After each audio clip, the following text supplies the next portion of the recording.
Judges chapter 20 from verse 17. Now, let me just say before then, now there's a man that was traveling through the city of the tribe of Benjamin, and he just decided to pass the night over there with his concubine. The Bible says concubine. I guess side chick is permitted in those days. Is there a difference? Is the wife is his wife the same thing as concubine? Okay. So, and then the Lord, let me face my name because now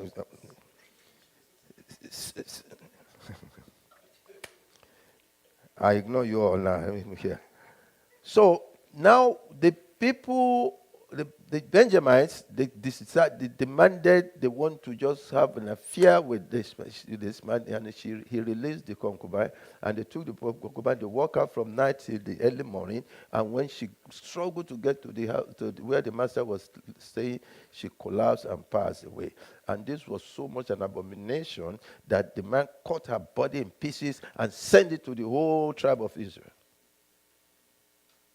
And the men of Israel gathered together and said, no, this is an abomination. We cannot allow it. And they told the people of Benjamin, release to us these people so we can deal with them. And they said, no. Now you're siding with bandits? Okay, so. And then it escalated to battle. And then the battle ensued. So verse 17. Now beside Benjamin, the men of Israel numbered 400,000 men who drew the sword. All of these were men of war. 400,000 were ready to get into battle. Then the children of Israel arose and went up to the house of God to inquire of God.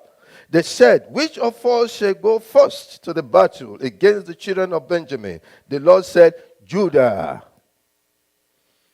You know the son is Judah. That's how it came. Judah will be the first to go. So the children of Israel rose in the morning and encamped against Gibeah. Now, first thing to note is before they go on, they sought the face of the Lord. You know the song? Before we do anything else. Before we we call on you. We call on Jesus. Show up, show out. Move how you want to move. Move how you want to move, Jesus. Do what you want to do. What you want to do. So, when you are in the place to embark on a battle, before you move, before you launch. That was what they did. All right, so the children of Israel rose in the morning and encamped against Gibeah, and the men of Israel went up to the battle against Benjamin, and the men of Israel put themselves in battle array to fight against them at Gibeah. Then the children of Benjamin came out of Gibeah, and on that day cut to the ground 22,000 men of the Israelites. First encounter, 22 dead. They came with, they have the numerous strength, 400,000. See. And the people, that is, the men of Israel, encouraged themselves and again formed the battle line at the place where they had put themselves in array on the first day. Then the children of Israel went up and wept before the Lord until evening and asked counsel of God, saying, shall I again draw near for battle against the children of Benjamin? And the Lord said, go. When they suffered the first crushing defeat, they went before the Lord. They cried and they went back to God. Before we do anything else, we called. These are principles. Because some of us, we get into business and we fail. And some people will say, well, I'm not made to be in business. I'm not cut out to be in business. Who said the failure makes you a failure? You fail in business does not constitute that you're a failure. No, you just failed in business. You brace yourself up. Don't just launch. Brace yourself up. Go to him again. So then the children of Israel approached the children of Benjamin after they saw the face of the Lord the second day. And Benjamin went out against them from Gilboa on the second day and cut down to the ground 18,000. I think Job's wife should be telling some people right now, curse that God and give up your ghost. What innocence are you proving anymore? Then the children of Israel, that is, all the people, went and came to the house of God and wept. They sat there before the Lord and fasted that day until evening, and they offered burnt offering and peace offering before the Lord. So the children of Israel inquired of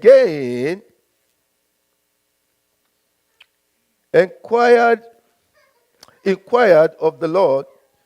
The ark of the covenant of God was there in those days, and Phinehas, the son of Eleazar, the son of Aaron, stood before it in those days, saying, shall I yet again go to battle, or shall I cease? And the Lord said, go, for tomorrow I will. What makes them to feel that they can defeat after two serious crushing defeat? And on both occasions, they saw the face of the Lord. You will say, well, you know, go do me lie. What is the song? You know, go use me play. God, don't play with me now. Because that's what you told me the first time. They took 22,000. Then we said you go the second time, they took 18,000. Now you say tomorrow. And so they went. Before I move any further, I want to have them get ready for the video that I've prepared for this. And I will say the story of this young man. It was an 18-year-old guy, a young man from Kenya. And when they asked him to say his story, he said that he came up from a very poor family. He stopped school because his parents could not afford maybe some shillings, shilling was their denomination, to pay his school fees. And he said that he experienced serious fight between his father and mother due to alcoholism. And after, at an age, maybe 15, he decided to establish a non-profit to start to help people like himself. Because when you don't come out of something, you wouldn't know how to be able to handle situations like that. And then he started, and they said, what are you going to do with 1 million if you win? That was why he went to say his story. A little background. I said, if I get 1 million, I will build a facility to encourage and to raise generation. When you are asking God for something, what is going to be there for God in what you are seeking? Are you saying, God, if you bless me, I will be a blessing? Or if you bless me, I will hold it. I will say to my soul, eat and drink for many days, because I tore down the small barn and I built a bigger one for more harvest for my soul. I say, foolish thou, tonight thy soul will be. When you're asking God for a breakthrough, for progress, for health, what are you going to do with that will bring glory to the God? So, now, now, this song is called Holding On. Holding On. Because there is a conviction, there is a trust in God Almighty that He will fill my hungry heart. He will bring my battle to become His battle. And if I already know that, it does not matter how I'm being wasted now, I'm holding on. Bring it up.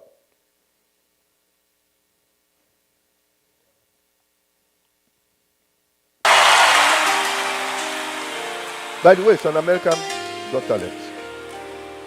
18 years old.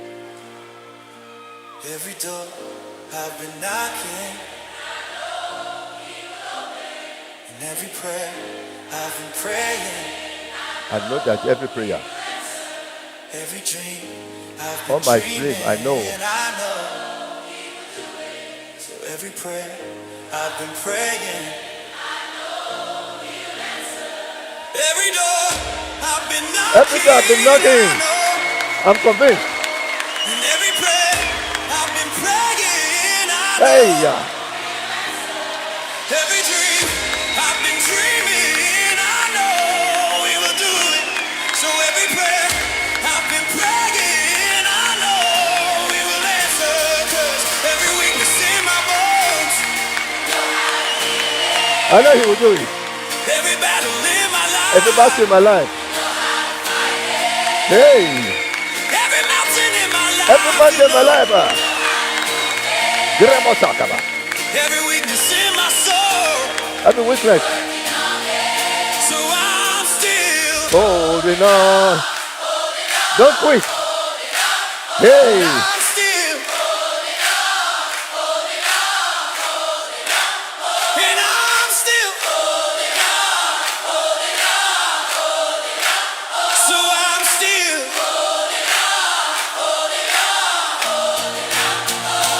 Every door I've been knocking, I know. He will open. And every prayer I've been praying, I know He will answer.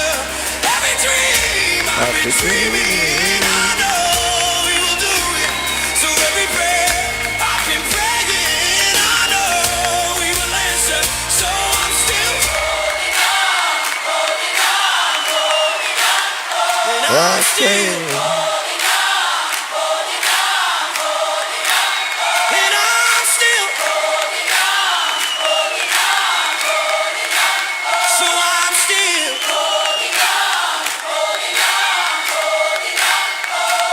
Every door All right. I've been knocking, every dream I've been dreaming.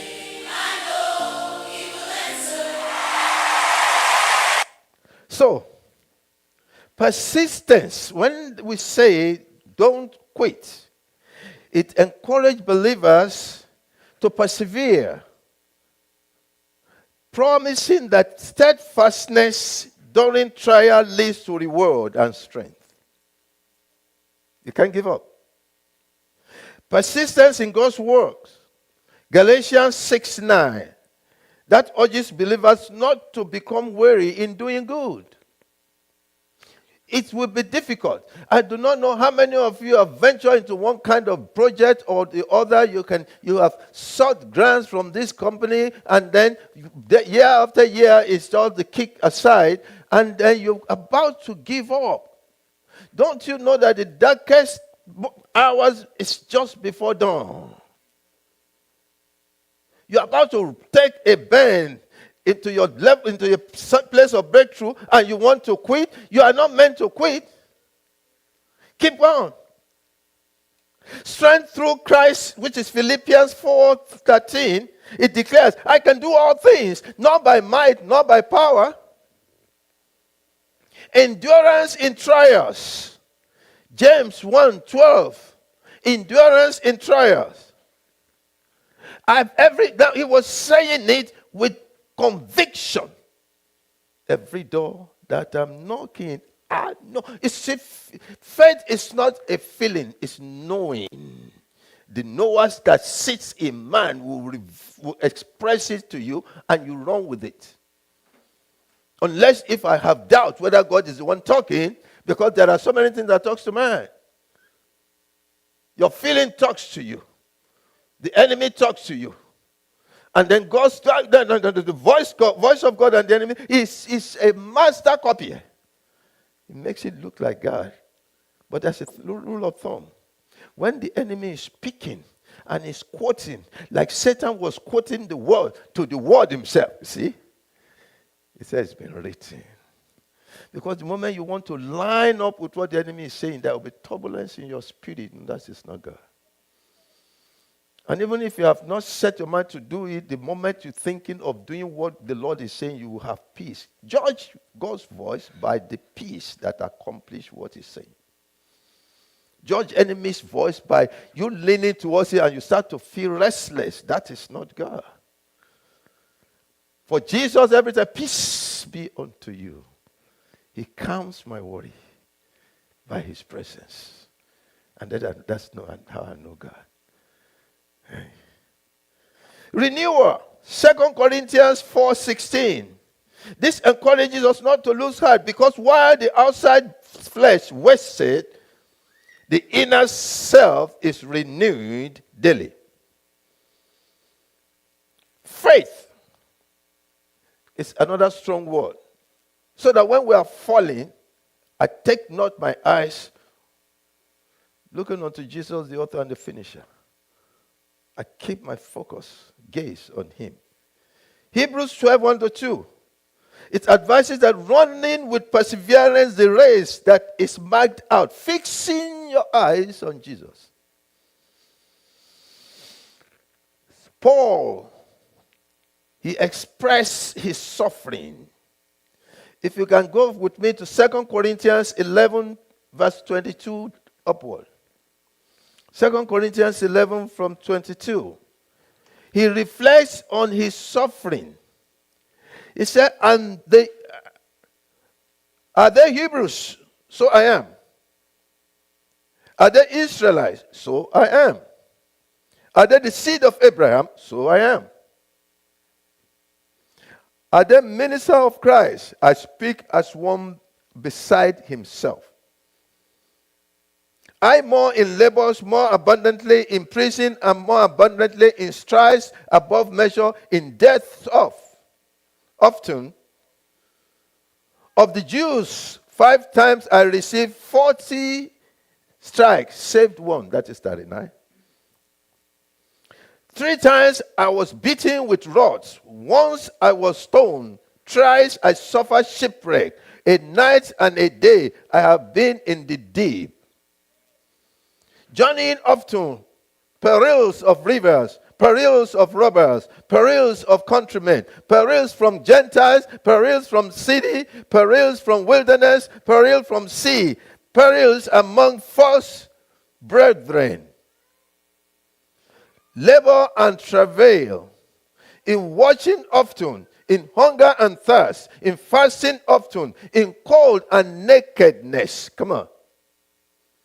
Beside these things, that without, there is that which passeth upon me daily, anxiety of all churches. Now let me stop from there.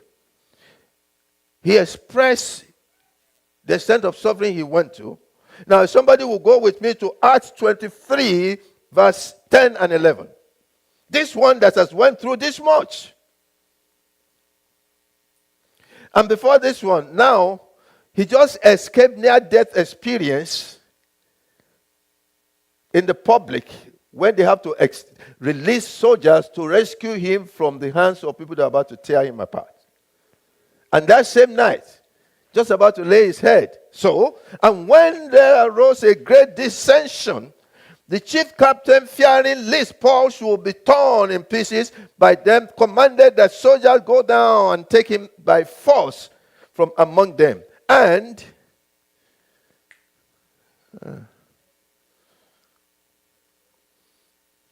okay, let me just go to did they just fumble right now? It's on. And that night following, the Lord stood by him, and said, Be of good cheer, for as thou hast testified concerning me at Jerusalem, so must thou bear witness also in Rome. What? With all the beating. So I pray to God Almighty that you don't go through what Paul went through, in order to prove that you love God. Mm-hmm. With all that he went through, an almost near-death experience, and then the Lord said, be encouraged. As you did today, you're still going to do in Rome. Huh. Because he said that when the righteous fall, how many times? 7 times. You must rise again. It's not over for you. It's not over. In the area of courage, Joshua 1:9, it commands being strong and courageous because the Lord is with you. Don't forget, because everything they said concerning Joshua or concerning David, concerning Isaac, it said things that have been written years back are for us, so that through what we see, we can be encouraged. So, he said to Joshua, be strong and be courageous. Don't be discouraged. Don't be afraid, for the Lord is with you. He will not desert you. So every door I've been knocking, I know you will open. That's why I say, holding on. You just fail here, holding on. Don't give up. Keep on. Double down like the Israelites. Go back to God. Now the difference is we continue to do it in the physical power. It's not. It's in the power and authority of God that we do this. So I'm holding on because I trust him. You just fail. Yes, I know I just failed. But I trust him. Every dream I've been dreaming, I know he will answer. Oh, your mountain, it's impossible. You fall, you fail. Well, look, when they went to Ai and they defeated them, the Lord said to him, encourage yourself, go back. And this time you will win. What do we want to say about Elijah? Quickly say this. Let me put the story quickly. Elijah, that is in the book of 1 King 18. 1 King 18. 18 verse 1. And it came to pass after many days that the word of the Lord came to Elijah in the 3rd year, saying, go present yourself to Ahab, and I will send rain on the earth. I pray to God Almighty. As a Christian, one thing that we pray to God for is never miss hearing him. Once I hear that it's God, I don't care multitude that is saying contrary. I gave a testimony before. And then God said to me something. I told my wife, I said, the Lord said, this person is going to come back on his or her own accord. Don't struggle. And my wife, she kept going back and forth. And one day she called me, and what she was saying is enough to tear my heart apart because of what she was experiencing there. And I was with the phone, I was listening. She was saying, "You, the situation is so bad. I just heard from here. Every word his mouth has spoken." That is the face. Will definitely come to pass. It's the completion. I just said, every word his mouth has spoken. I said, Pastor Liz, let me call you back. Don't contaminate. Don't let me doubt what I had it the very day I told you. And now, as I'm about to want to shake, it's every word the mouth of the Lord has spoken. Boom! I turned off the phone. What he said came to be. Sometimes you might want to fall off, and God understands that you are nothing but flesh and blood. And that is why he will come and encourage you. He will come in and encourage you when you most need that encouragement. Because his name is at stake.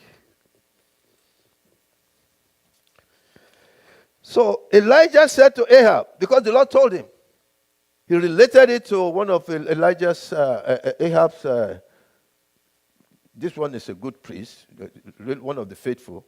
And then I said, hey, my Lord and Master Elijah, don't deceive me. The king has sought for you all over the place. If I now go tell the king comes, you disappear, he will kill me. He said, no, I'm here. But the Lord said to him in 18:1, right, now, so he got in and he went to the mountain to start to pray. He was sending his servant to go and view the sky, and nothing was showing up. First time, nothing. Second time, nothing. That takes me to book of Proverbs 24 verse 16. For though a righteous man may fall 7 times, he gets up.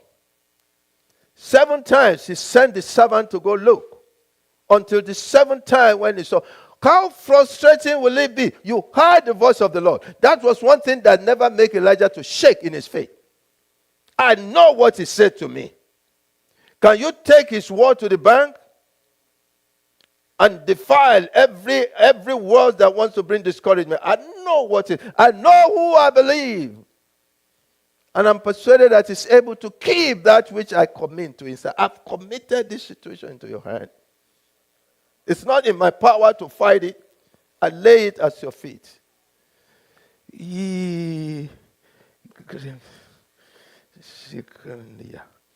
What? Before we do anything else. This is the trick. This is the trick. You fall flat, the first one. Go back to him. That is what gives strength to your venture. Again, you fall, go back to him. Because he has the master plan.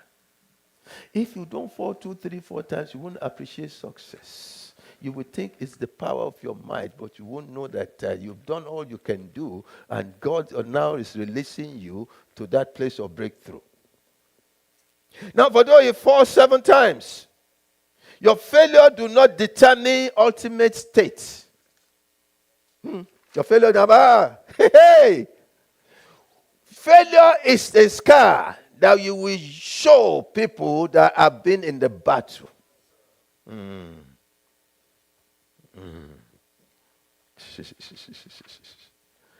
Every door I've been knocking, I know.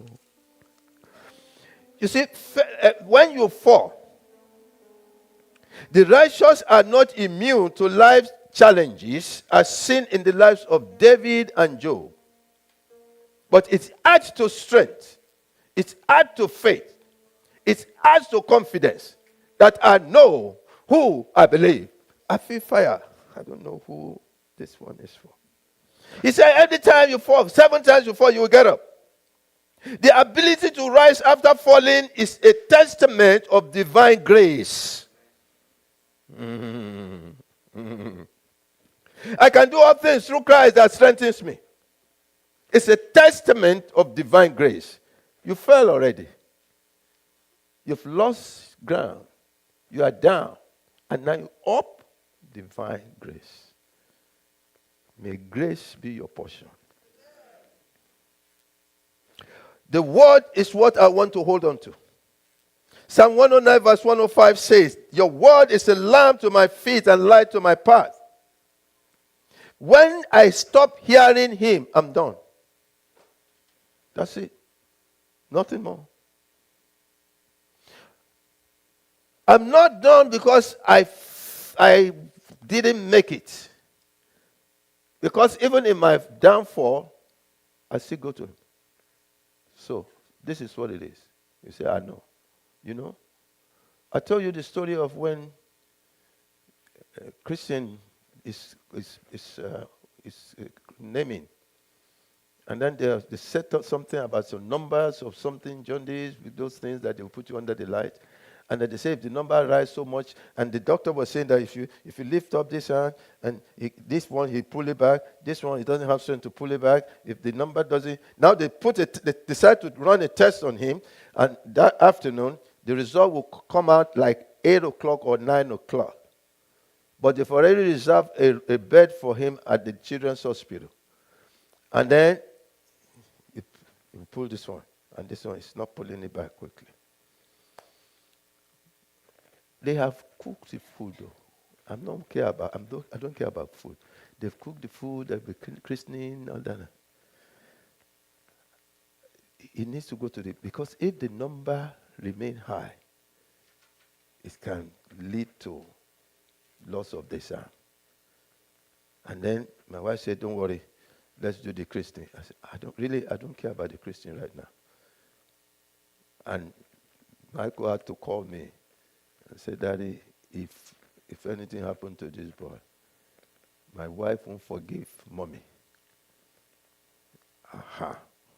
I went upstairs. By my word, it will hold. By my word, it will not hold. I have no word to say. I went and I knelt down. And I was praying. I said, Lord, all that I had was be still and know that I'm God. I said, is that? And then no more, not the silence. And I came down and said, let's hold the christening. And everybody said, okay. And then we had the christening. 9 o'clock was when the result would be released. At 9 o'clock, I was galloping up the step to go knock on the door where Jade was. At 9 o'clock, Jade came out coming to me and said, the number came, it was fine. I was galloping up to go say, what did they say? And she was coming down to say, oh, they say it's no. I said, okay. If you can't hear God, you are finished.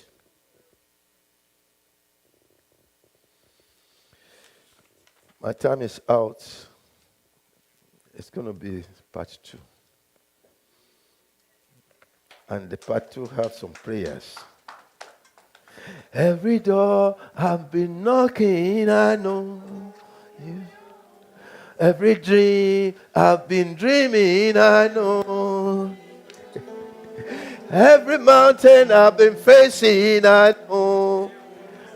So holding on. Hey, holding on, hey, ho. Holding on. Hey, yeah. Holding on.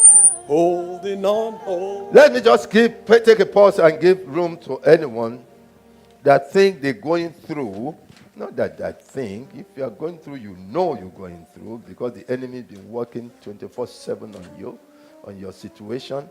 And they're saying, let me see how he will come out of this. Let me see how his God will save him. And let me see if he will still continue to mention the name of this God.